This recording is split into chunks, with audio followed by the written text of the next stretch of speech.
Hello, this is Vlad and a new story from my channel, Amazing Stories. Maria and her husband were returning from celebrating a mutual friend's birthday. Sitting in the backseat of a taxi, she gesticulated wildly as she recounted amusing details of her workday to Anton. The young woman worked as a logistics specialist at a large trading company and, as part of her job, often interacted with drivers, who happily shared all sorts of funny stories with her. Anton tried to pretend to listen attentively, but his thoughts, slightly clouded by alcohol, were far away. "Oh, wait a minute, someone's calling," Masha said, pulling a buzzing phone out of her purse. "Hello," she cheerfully threw into the receiver and fell silent. The next few moments passed in complete silence, and when she ended the call, her face was as pale as chalk. "Masha, what's wrong?"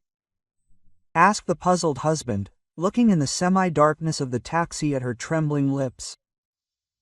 "Is everything all right, or did something happen?" "It happened," she nodded barely audibly. "Lyosha, my cousin." She suddenly fell silent again, and then, for no apparent reason, began to sob pitifully. "What's wrong?" Anton asked worriedly. "Can I tell you?" The wife covered her mouth with her hand to suppress the groan escaping her chest. "He's gone, Lyoshka is dead." Then Masha couldn't take it anymore, and tears started streaming down her face. Her husband awkwardly hugged her, glancing sideways at the driver. He felt embarrassed that he had become an unwitting witness to such a drama. "Oh, God, don't cry," Anton stroked her back. "How is that possible?" Later in the evening, when they arrived home, Masha said that the local police had called. They said that local fishermen had called that morning. They had seen a car fall off the bridge. The license plate identified the car as her cousin's. They said a team of divers was already working at the scene, she said, continuing to blot Masha's tears with a handkerchief, but they haven't found the body yet. God, it's hard to even talk about it. As the investigation established, the driver lost control approaching the bridge. The examination showed the brakes failed. However, the current in that area was quite strong, which is why the divers had to scan several kilometers downriver. But, as far as Maria understood the police officer, the chances of finding Lyosha were decreasing with each passing hour. "I can't believe something like this could happen to him," she sighed. "He always drove so carefully, was so attentive on the road." "Listen, what will happen to Sanechka?" she suddenly thought. "She's my brother's daughter," Anton clarified. "How old is she, 10, or what?" "Well, yeah, I gave her a children's encyclopedia for her birthday last month," Masha confirmed. "Listen, are they going to send her to an orphanage now?" It was incomprehensible to Maria to even imagine that her own niece would only be faced with the lonely walls of an orphanage. Anechka's mother, Lily, died many years ago, almost immediately after her tiny daughter was born. Some serious complication occurred after childbirth, followed by almost instant cardiac arrest. Since then, her brother has raised the baby alone. Relatives, including Masha, helped as best they could. Some with money, some with things. Alexei, however, was forced all these years to run around from one part-time job to another. Because of his small child, no one wanted to take him on permanently. "Anton, we need to go there," Masha said. "They're probably with the neighbor, the old woman. She looked after her when Lesha was in a really bad way. We need to take her." "What?" Her husband looked at her as if she was out of her mind. "What, are there no other relatives besides us?" Masha looked at her husband with genuine surprise. What's the problem? I think we have enough space to accommodate a small child.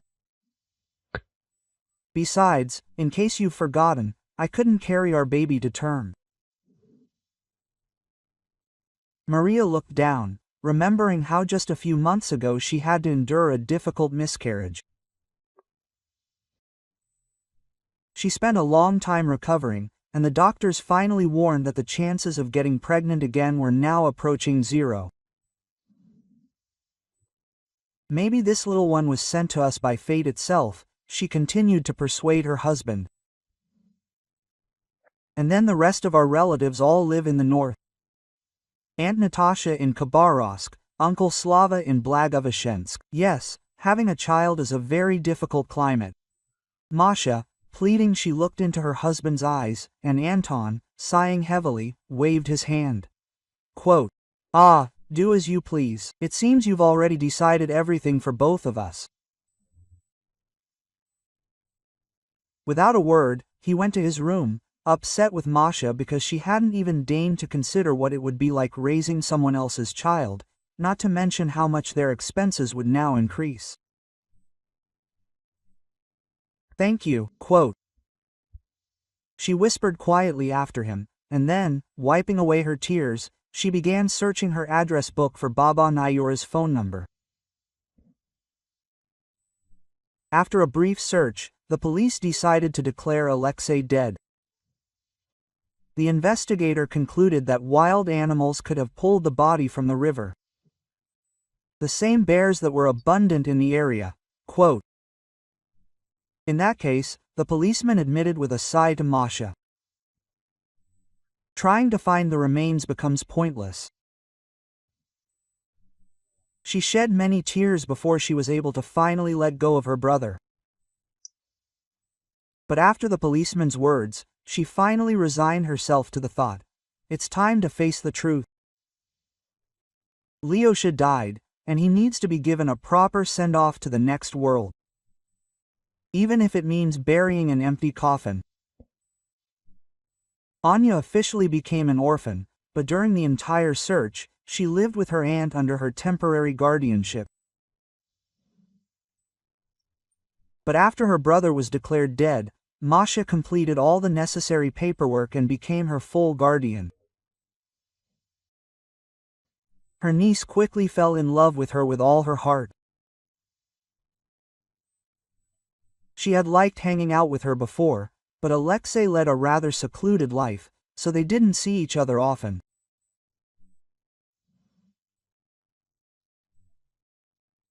Well, now Maria happily took on all the maternal responsibilities, looked after the girl, played with her, and tried in every way to show that the little one would be happy and safe with her.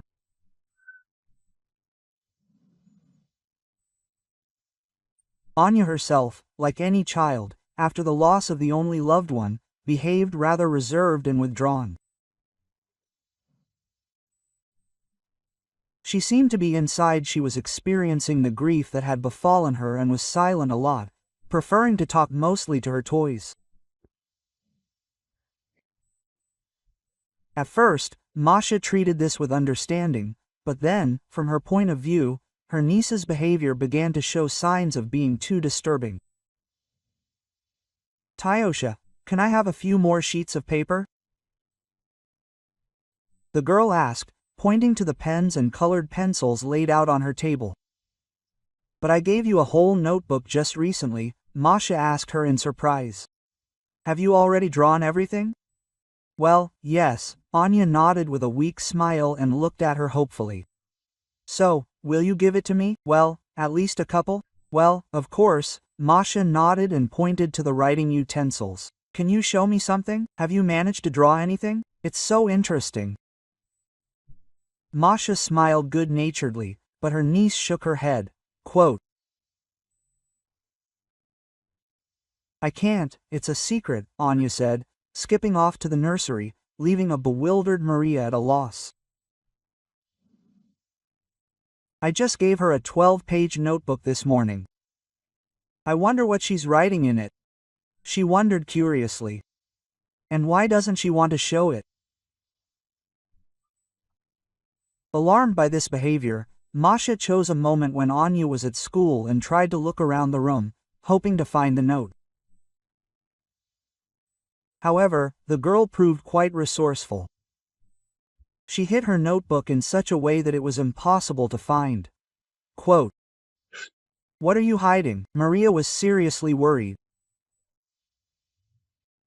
For the next week, her niece kept asking her for blank sheets of paper, still not revealing what she was doing with them.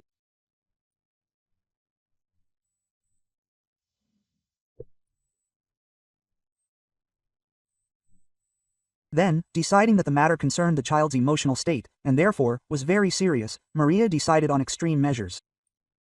She bought a small listening device and secretly installed it in the nursery. She hoped that Anya would involuntarily pronounce the words aloud while recording, and thus she would finally find out what her niece was hiding. Quote, "Come on, let me listen," Anton asked her one day when Masha was sitting in the living room with headphones.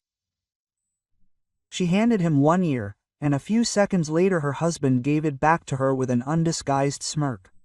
Quote, "Which was to prove it," he responded dismissively. "The girl is clearly out of her mind. Look at her, she's already talking to her dolls in all seriousness." "Please don't say that," Maria said, offended. "It's common for children to do this if they're under a lot of stress." "Well, what was I talking about?" Her husband continued mockingly. "She's completely out of her mind. She needs specialized help.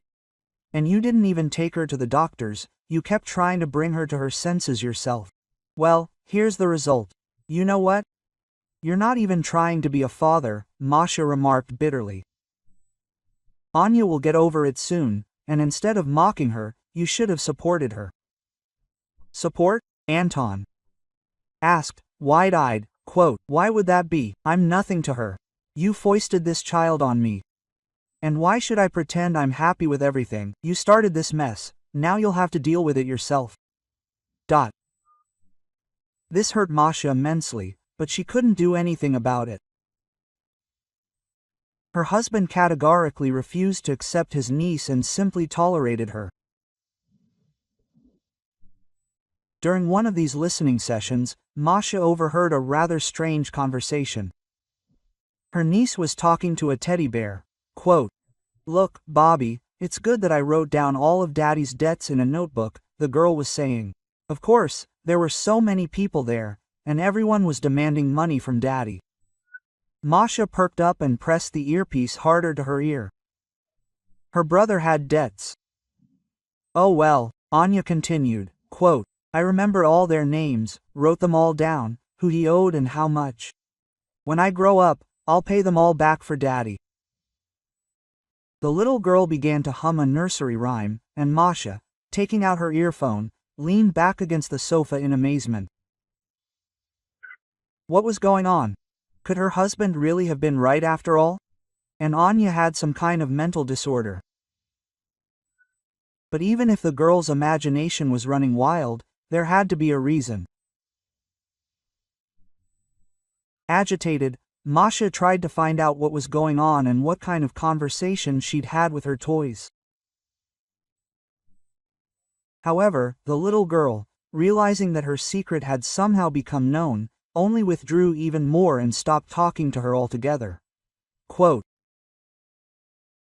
"Anton, I don't like any of this at all." Maria shook her head, telling her husband about it. "It seems I simply stopped understanding her. My husband just threw up his hands in response." Quote, but I told you. Only you, as always, didn't listen to me. You can't cope with her alone. I was against it from the start. She needs to live in an orphanage with other children under the supervision of specialists, for example, for a year or two, and then, maybe, she would come to her senses." Masha looked at her husband with undisguised indignation. "Are you suggesting that we give her there? She's not a thing or a kitten, so that, at the slightest difficulty, you give a child to an orphanage. Why did I even share this with you? I thought you would advise something." Anton shrugged his shoulders discontentedly. I think I've already given you all the clear advice. It's not my fault that you don't like such advice. You need a specialist here, otherwise it will only get worse. Having thought about these words, Masha came to the conclusion that her husband was somehow Maria was right, and decided to take her niece to a well-known child psychologist who worked at the local social center. Pavel Stroyev had a good reputation as a specialist in working with difficult children, so Maria hoped he would be the one to establish contact. He was a young, attractive man, Navid, a little older than Masha herself. And she couldn't help but feel embarrassed, because she had expected to see some elderly professor in glasses, but here was such an athletic and kindly smiling psychologist. Quote, "Would you mind if your niece and I talk privately?" Pavel asked after Masha explained the whole situation. Children are often afraid to talk about things in front of their parents. Masha, although she felt uneasy about it, left the office. And when the psychologist and her niece appeared a while later, Pavel carefully took her aside and told her the results. The good news is that Anya doesn't have any destructive personality disorder. And at that moment, it was as if a weight had been lifted from Masha's heart. Thank God, she sighed. But a mysterious expression appeared on Pavel's face, and at the same time, I noticed an excessively closed-off and emotional coldness. All this appears when the conversation turns to their father. Masha nodded understandingly, and the psychologist said thoughtfully, "Honestly, I think Anya knows much more than she's willing to say. I haven't yet managed to establish a rapport with her, but I'm sure I need to keep working." She seemed to forbid herself to talk about it, as if her toys were the only ones she could trust. Masha and her niece returned in complete silence. Anya still refused to talk, but today Maria even seemed glad to have some time in silence and calmly consider the psychologist's words. "Uncle Masha," the girl suddenly addressed her. Yes, she trembled, surprised by the change in her adopted daughter's mood. "What's wrong?" The little girl said sheepishly, "I liked Uncle Pasha. He's kind, though he asks a lot, and his questions are kind of strange. How do I feel when I think about Dad and all that? But he's not scary, it's easy to talk to him." Masha smiled sincerely and gently stroked her beautiful blonde hair. "I'm glad," she said. And her soul instantly felt lighter, as if the ice between them had cracked, and they could talk again. Quote, "Yes, it seems this psychologist knows his stuff," Maria thought to herself. Soon she began to notice that her husband was increasingly staying late at work. Not only was he disappearing at the office all day, but he was also taking evenings off, as he himself called it, a part-time job, processing documents for his colleagues or checking key reports for them. Quote, "You're never home anymore," Masha complained once. "I work too, but I still try not to stay late." "I don't understand what's bothering you," her husband chipped in. "Thanks to you, our family has grown. And in case you haven't noticed, the expenses for literally everything have increased. Your psychologist alone is worth something. Not to mention the fact that the school always needs something. And my pockets are limited, so I have to take on an extra workload. I'm trying for your sake." Masha pursed her lips and looked at her husband. It was clear he never forgave her for the adoption. "You made up all sorts of things just to see her less often. A child." Sighing, Masha went into the other room, where Anya sat on the bed, playing with her teddy bear. She gently stroked the girl's head and thought about how much a child means in a woman's life.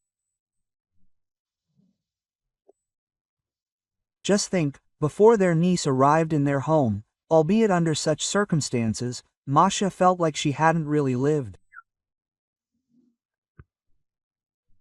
She worked, went out, but it all seemed aimless. But now everything had changed, as if with the snap of a finger. The well-being and happiness of her adopted daughter seemed to have become a guiding star for her, showing her the way, despite her husband's constant discontent and ridicule.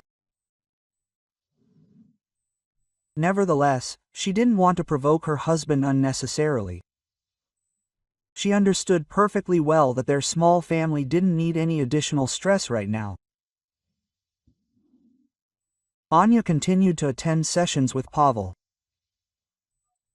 Masha really hoped that the psychologist would be able to get the little girl to talk, and that they would finally be able to learn more. But meanwhile, Maria decided to go to the house where her cousin used to live.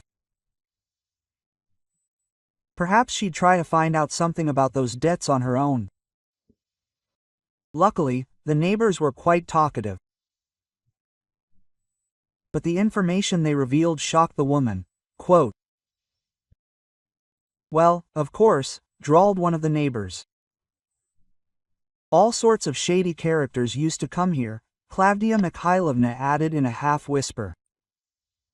"And what's so shady about them?" Masha asked. "Yes, that's it," the neighbor chopped the air with her palm. "The mayor was like that, up to his collar, all in black leather jackets. Well, you can bet he looked like the heroes of some movie about bandits. That's it, they were demanding money from him. They were pounding on the door with their fists. They were yelling, 'If you don't come out and pay so much, you'll regret it later.'" Everything inside Masha went cold. "Klavdia Mikhailovna, are you aware that Lyosha hasn't taken out any loans lately?" "No," the neighbor shook her head. "Although anything is possible. Such thugs don't just come. He's probably in debt to some dangerous person. So they tried to shake it out of him." Another neighbor subtly hinted that Masha didn't know everything about her dead brother. "It wasn't only those people Mikhailovna mentioned who came to him," Pyotr Ivanovich nodded. "There were many others, and these people changed almost every day.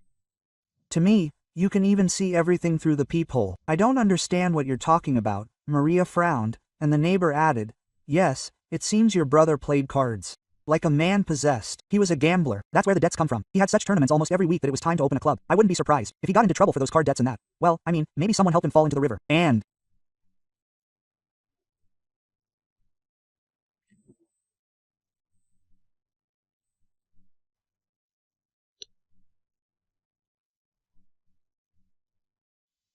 what made you decide he was a gambler?" Quote. Masha could hardly believe that. After all, her brother was always quiet and, as he and his family thought, hard-working. When they opened the door, they would start running or grabbing a zakui. I always heard them shouting out the card suits. Well, what names of all those games? Masha left her brother's house in a distraught mood. It turned out, if you believed everything the neighbors told you, with Lyosha's possible elimination by creditors due to his debts, seemed the most plausible. But that wasn't the worst part. My God, Anechka was there during this whole ordeal. Masha nearly burst into tears. The full gravity of the situation dawned on her. How could he have allowed a child to witness this? How had he stooped so low? She had no answer. But somehow, it all seemed unbelievable. That evening, Maria told her husband about her investigation. Anton, as pale as a sheet, didn't utter a word in response. He merely warned her not to tell anyone what she'd learned. We don't need any problems, he said curtly, and didn't broach the subject again. A couple of days later, Masha was lucky enough to get off work early. She stopped by the delicatessen on her way back to get a nechka, her favorite klurs. But as soon as she crossed the threshold of the house, her little niece rushed up to her, hugged her tightly around the neck, and buried her nose in her long hair. What happened? Masha asked anxiously, and only now did she notice how red the girl's eyes had become. Have you been crying? She asked, genuinely surprised. Did someone hurt you? Don't be afraid, you can tell them everything. Quote. The little girl nodded, and then said in a sleepy voice, While you were at work, Uncle Anton brought some woman over. At first, they just locked themselves in the room, and then, when they came out, they smelled of alcohol. And this woman started yelling at me, You're an orphan, you're crazy. And then she said that nothing good would happen to me in life because I was the daughter of a scoundrel. That he died and left me nothing but debts? Anya burst into tears again. Masha had to work hard to calm the sobbing child. Well, when her niece calmed down a little, Masha carefully asked if Anton was home, but the girl shook her head. She said that after all this, according to the aunt, they went to a restaurant. Late in the evening, her husband finally returned home. He was clearly tipsy, but, what's even more unpleasant, he smelled like expensive women's perfume. Well, did you have a good rest? Quote, Maria asked him directly, folding her arms across her chest. And can you imagine, my daughter told me such an interesting story. After describing Anya's reaction to what had happened, Masha asked frankly, Who did you bring here? Anton gave his wife a haughty look and then confessed, Is it unpleasant to be traded for someone else? You traded me for your niece. What, did you think I couldn't answer you? Quote, What are you even talking about? Masha didn't understand. I didn't trade you for anyone. Anya, she's a child. It's completely different. Quote. No, not for me. Her husband waved drunkenly in her direction, then added, Karina is my new girlfriend, the love of my life, if you must know. I understood this as soon as she came to our department, 3 months ago. Realizing he'd said too much, my husband wanted to justify himself, but changed his mind. And she loves me. And unlike you, she's not going to take in other people's children. Quote. Masha barely suppressed the urge to slap him. Of course he had an affair. But how could you tell her about saying, quote, And how could you even allow that simple-minded girl to mock my daughter? Do you have no conscience at all? Anton, looking at his wife with something like mischievous regret in his eyes, slowly said, Well, I didn't mean for it to turn out this way. She found out about it by accident. Quote, We got to talking, and, what did you expect? After all, wasn't she right? The last thing I needed was for these debts to end up on me. Quote. Masha just smiled bitterly. What a coward you are, huh? And the scoundrel himself asked me not to tell anyone about it, but in fact, he screwed over some other guy's pro-furs without even thinking about the consequences. Masha was shaking with righteous anger. How could he even accuse her of anything? Listen, don't you dare tell me what to do in my own house, Anton said, his hands on his hips. Better yet, take your niece and go wherever you want, wherever you want. I've had enough. Quote. I'd be happy to, Masha cried, flushed with indignation. It was better to live in a communal apartment with her own child than in a fancy house with an outright jerk. She slammed the door in anger, locking herself in the other room. she didn't even have the strength to cry. And frankly, she didn't want to waste a tear on this scoundrel. How could she be so blind? It turned out he'd been having an affair for months, while insisting he was working for the good of the family. Thinking this, Masha quickly packed her things, throwing them into her suitcase. And soon she did the same with Anya's things, but much more carefully. There was no time to think about where to go. She knew that the only person who would always accept and understand lived several dozen kilometers from the city, in a village, in a small log house by the river. Quote, "Mom," Masha asked into the phone. "Sorry it's so late, but do you mind if your daughter and I come to visit you?" Margarita Stepanovna greeted them with open arms. "My dears, how is this possible? What happened that you came in the middle of the night? Mashenka, tell me." Quote. Excitedly, she led the guests into the kitchen and first of all gave them hot tea and bagels. Well, when Masha told about her husband's meanness, Margarita Stepanovna did not hesitate to express what she thought of him. Well, and after that, she nodded towards Anya. "Yes, stay forever. Live as long as you want. It will only bring me joy. Oh, daughter, I've been here from the very beginning. Even at your wedding, this Anton will not bring you happiness as a feeling. Yes, it's a pity I didn't listen to you then, but what can I do now?" Margarita Stepanovna kept a small yard, consisting of several laying hens, a glosha, a scaly-sided hen, and a couple dozen geese, which the elderly woman drove daily to a pasture along the riverbank.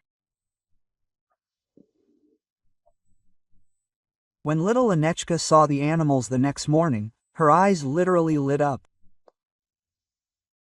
"Pabushka, can I help you?" she asked Margarita Stepanovna, to which she nodded with a laugh. "Of course you can," the grandmother winked. "Let's start with the tomatoes, water them, and check the peppers in the greenhouse."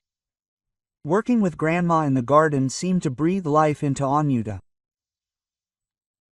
The girl was constantly running around the yard, checking if the vegetables were growing well, whether the liglash was fed, and how many eggs the hens had managed to lay overnight. Masha was amazed at how easily and quickly her mother and niece found a common language. And yet, just recently, they did not even know each other, and were, in fact, strangers.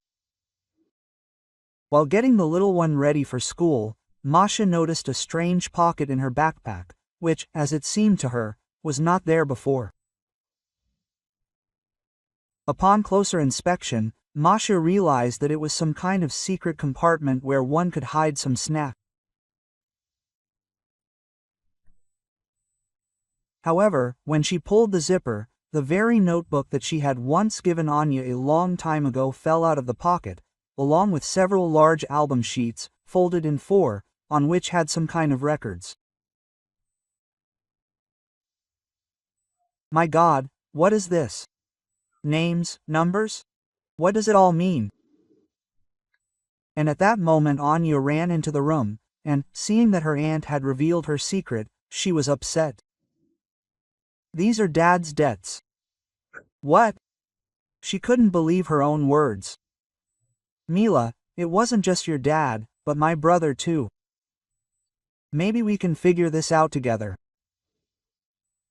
Anya, taking a deep breath, sat down next to her and, taking the records in her hands, explained, "Here are the names of who Dad owed, and how much is this?"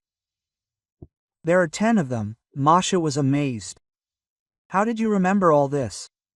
"I don't know, I just remembered it, that's all," the girl shrugged. "The teachers say I have a good memory." "Wow, not just good, but phenomenal," Maria said admiringly, studying the notes. "So, Lyoshka played with all these people, and these are the dates of the games, right?" Masha pointed her finger at a short row of numbers that looked like entries from a calendar. The girl nodded and explained that, as a rule, all the games were at their house on Fridays, sometimes during the week, but usually before the weekend. Dad couldn't live without cards. Anya said, regret in her voice. Quote, all he thought about was cards, and also money. He said that as soon as we won back our losses, we would go straight to the seaside. Ah, so the neighbors were right after all, Maria whispered quietly and shook her head in disappointment. Quote, at first, Dad won, Anya continued. Sometimes he won so much that we ate whatever we wanted for a whole month, but somehow it was bad. I only ate the crackers that had time to dry out from the old bread. Masha pressed her hand to her mouth, unable to contain her emotions. Just think about it. And she had no idea what kind of conditions they lived in.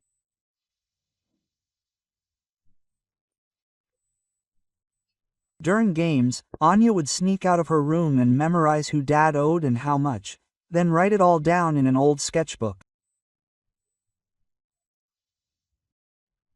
The girl wanted to transfer all the notes to a notebook, to make it more reliable. And the last time, Dad was thinking about something the whole time while playing. Anyuta finished her story. They gave him some special tea there. There were some incomprehensible symbols on the box. Well, some Chinese characters. Maria looked up worriedly. It turned out that Alexei could have been poisoned during the game. This could well explain her brother's sleepy state during the game and the fact that he lost especially big that time. But no matter how much I kept notes, it didn't help Dad, the girl sighed. They said they'd take our apartment away. And then Dad drowned. Anya's face grew sad, and Masha took her hand. Okay, we need to take your records to the police. I think they'll be able to find the creditors. Right? Hope gleamed in the girl's voice. Yes, and the sooner we do it, the better, Maria said confidently, then hugged her niece tightly. And the next day, she went to the police station, to the very same investigator who had recently closed her late brother's case. Konstantin Semyonovich listened attentively to her story. And, amazed by his niece's astonishing memory, the elderly man asked to see the lists of those to whom Alexei supposedly owed money. After checking the names, surnames, and nicknames of the players, Konstantin Semyonovich at first couldn't believe his eyes. And then, having checked the data against his database, he shook his head in amazement. Incredibly, he had delivered his verdict. You're aware that your adopted daughter was able to identify and enter into her notebook all the members of the gang of card sharps we've been chasing for 2 years. Are you saying this isn't a coincidence? Masha asked cautiously. Definitely not, the investigator assured. These swindlers pre-select a victim with a penchant for gambling, and then begin to systematically gain their trust, so to speak, infiltrate their inner circle. In your case, your cousin caught their attention for some reason, so they decided to strip him bare. So, the last thing you're saying is that they were planning to take away his apartment. When Maria nodded, the policeman continued, yes, that's usually how it ends. First, they pretend to be random people, seemingly unrelated, but they share something in common, a passion for gambling. And then they create the appearance that this victim is lucky at the game, even winning a significant sum, before moving on to the final act.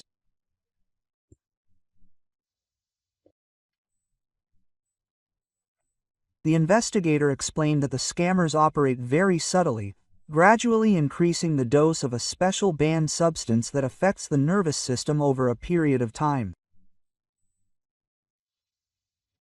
In Alexei's case, it appears to have been that very tea. Most likely, your brother didn't even realize at some point that he was losing, didn't realize how much he owed. Ultimately, he must have completely lost his willpower. The investigator looked closely at Masha, who at that moment was silently processing what she had just heard. Quote, "So, he would have died anyway?" she asked quietly. "But the apartment, it's still locked up, after all, the woman is its sole heir." Konstantin Semyonovich raised his thick eyebrows. So, either there really was an accident on the bridge, or the man didn't finish his sentence, but Masha understood everything without words.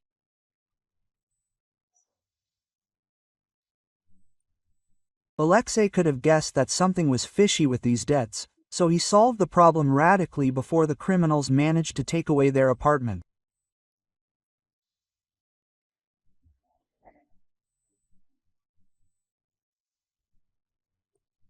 But alas, we'll never know. The investigator slammed the folder shut, making my return. But I can promise that I'll do everything I can to find these scoundrels and punish them to the fullest extent of the law. Anya's notes could seriously help the investigative team. When Masha told her daughter about this that evening upon returning home, she was very happy that the culprits could be found and punished. Quote, "Aunt Masha, thank you very much," she said with warmth in her voice. Sometime later, Maria called Pavel, the child psychologist, and told him they seemed to have successfully addressed the last point. He made an unexpected remark. Quote, "Maria, I need to tell you something else. Something I was able to discover during our sessions." "And what is it?" Masha felt her hands shaking with excitement. "The main thing is, don't worry, the psychologist seemed to have read her thoughts. Overall, there's been significant progress, and I think living in nature played a large role in this. Anya said she gets along well with her grandmother and cares for the animals." "Yes, that's true, but what's wrong with her?" There was a moment of silence on the phone, after which Pavel said, "There's one thing that's been bothering me.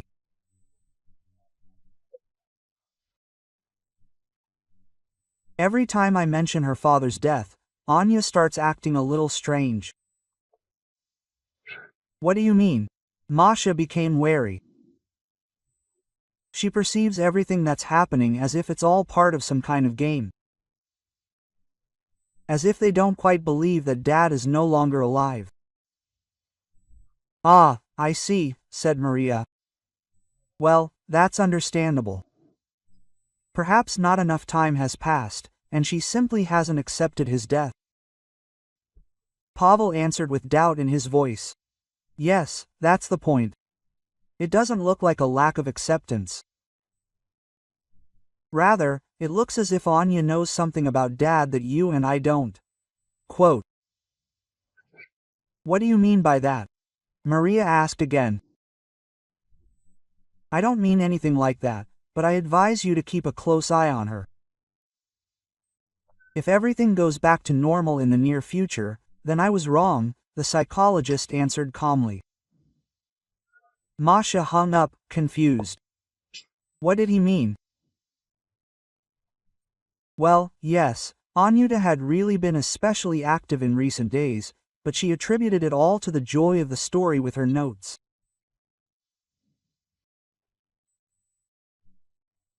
Konstantin Semyonovich promised to keep them informed, so now there was nothing left to do but wait for the police to finally catch the criminals. Deciding to test the psychologist's strange theory, Masha began to observe her niece. She allowed the girl to walk alone after school more often, but then suggested a short vacation altogether, supposedly to help her fully recover. Having agreed with the school principal, she gathered Anya for a week, allowing the little one to walk as much as she wanted. But, of course, she was not going to let things slide. One day, she persuaded him to take her into town, ostensibly to see a movie at the mall and do some shopping at the same time. Quote, "A good idea," Masha agreed, and soon they were riding the commuter train. After the session, Anya asked to walk around the mall on her own. Masha, sensing that something was about to happen, let her go. Pretending to go to a completely different part of the building, Masha lurked around the corner, and then, making sure Anya couldn't see her anymore, began following her.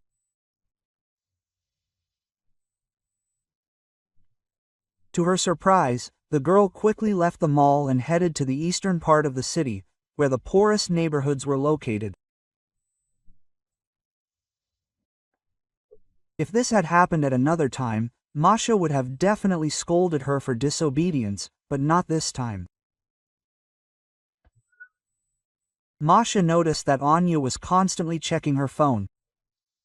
It looked like she was following the GPS.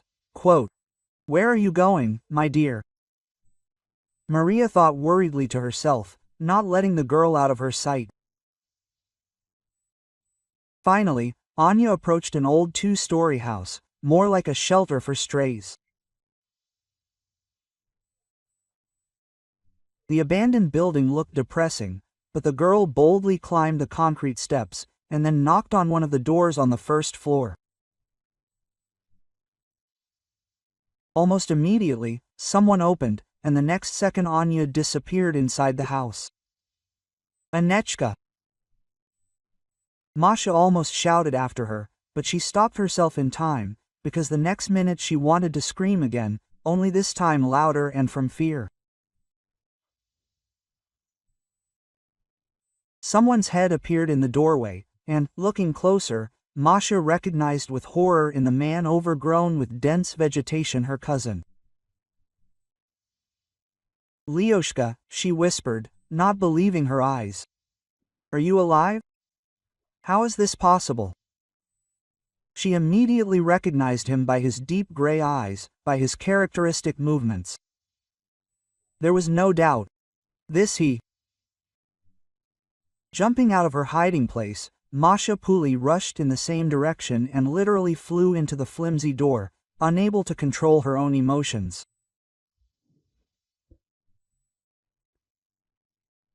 When her gaze met the picture of Lesha calmly pouring his daughter tea in the middle of the old dirty kitchen, Masha thought that now she would explode with indignation. "So that's how it is," Maria said, breathlessly. "Aren't you ashamed? And not only did you deceive your entire relatives, you pulled it all off like that, with your imaginary drowning, to get rid of creditors. You also forced your own daughter to lie." Quote, "And do you know that you almost destroyed her psyche?" Masha felt that just a little more and she would faint.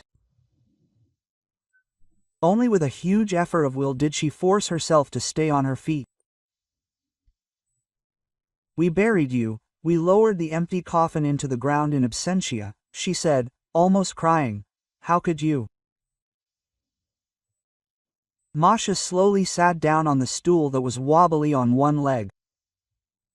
Alyosha, no less shocked by his sister's appearance than she was, instantly ran up to her and literally fell at her feet. "Masha, forgive me, don't be angry, okay? And don't scold Nayutka.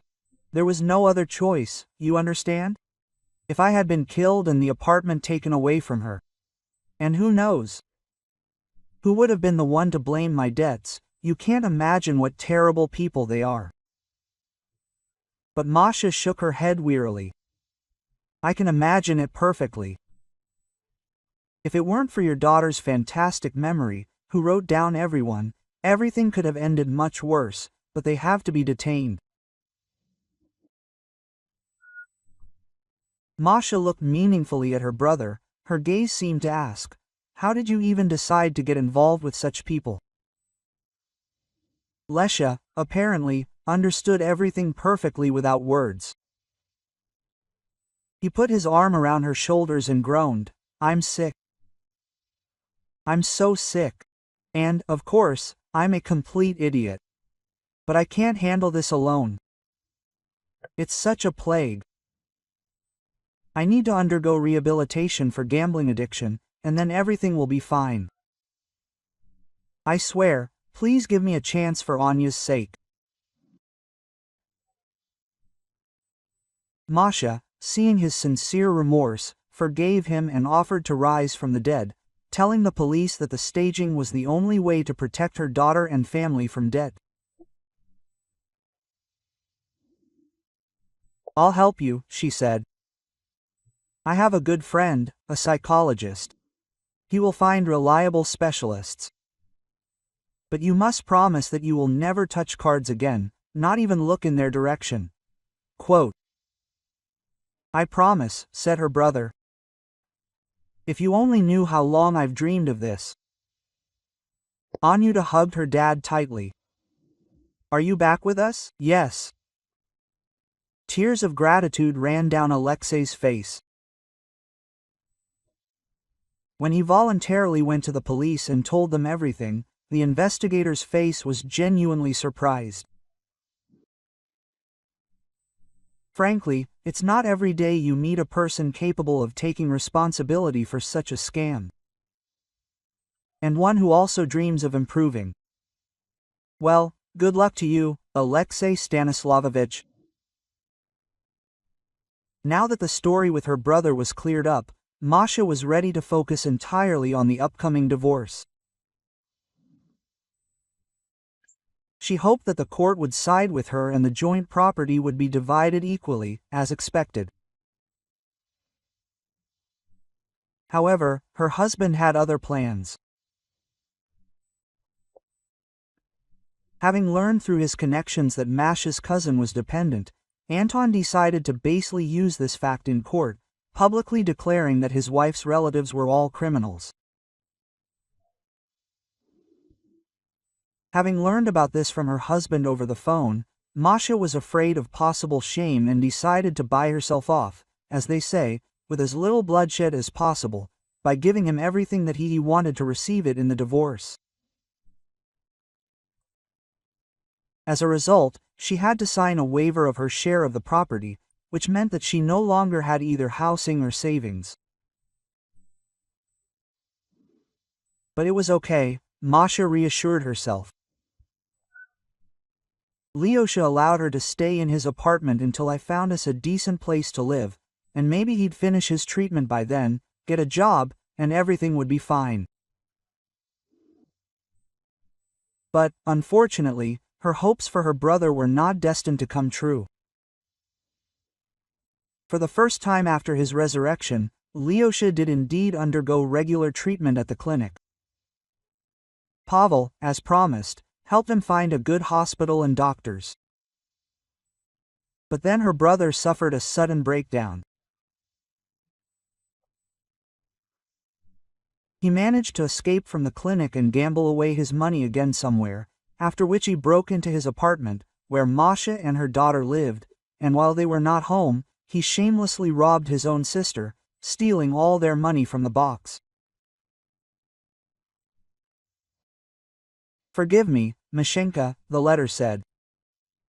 A note she found a few hours later when she came home from work. "I can't lie in this hospital any longer. My heart is breaking, and it's an incredible feeling when your mother is laid up and the money just comes into your hands." Quote, "Anyway, learn the ropes of a good person. You can handle it, I know. Well, as for me, it seems I'm a complete lost soul. I signed the power of attorney for you. Your good-for-nothing brother Alexei is lying on the top shelf in the closet. Yeah, they'll fix Gorbatov's grave." Masha shook her head with a sigh. "What have you done? How can I look your daughter in the eye after that?" Quote. Disappointed by her brother's actions, Maria honestly told Anna about her father. And although the girl remained silent for a long time after that, she still accepted this act. Only later, when no one was home, Anya found old playing cards and, crying uncontrollably, burned them in an old barrel in the yard of their house. A year later, Maria married Pavel, with whom they had begun a romantic relationship immediately after her brother's escape.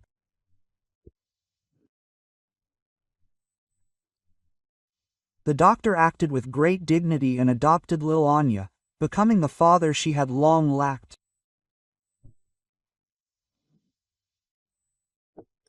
He supported Anya in everything, protected her, and offered advice whenever she asked about any problem. A couple of years later, the psychologist opened his own center, where he successfully combined practice and management of the clinic, for which he was valued and respected by both staff and many patients. Alexei was eventually detained by the police. However, by that time, he no longer had any parental rights to his daughter. And she herself was somehow unwilling to communicate with him. He had betrayed her too often.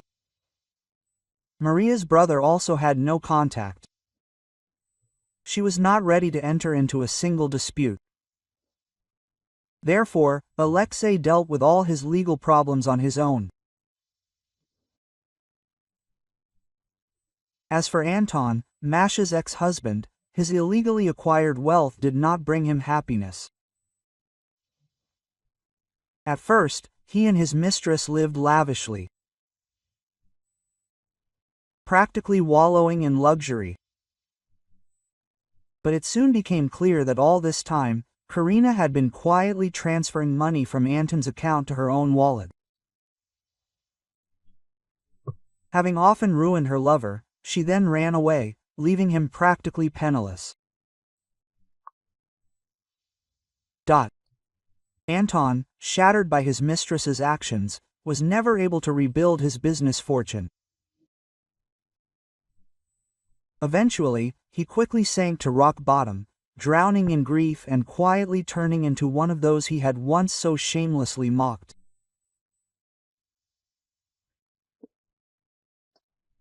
One day, while sitting on the curb in the park, begging passers-by for money for food, Anton saw a little girl approaching him, her face somehow vaguely familiar. "Uncle, this is for you." "Enjoy," Anya said with a smile, handing him a large hot dog. "And here's another thing," she said, holding out some change from her pocket. "You can buy a soda, there's a really good strawberry one." Recognizing her as his ex-wife's niece, Anton almost burst into tears. Looking up, he met Maria's gaze. She recognized him almost immediately, but didn't stop her daughter, allowing her to help the homeless man. There was no triumph or even reproach in her eyes. There was only pity. And this only made Anton feel doubly hurt and offended.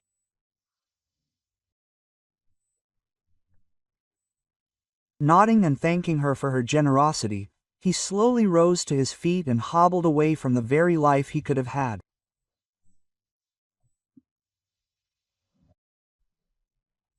If you like the story, I hope you'll support me with a thumbs up.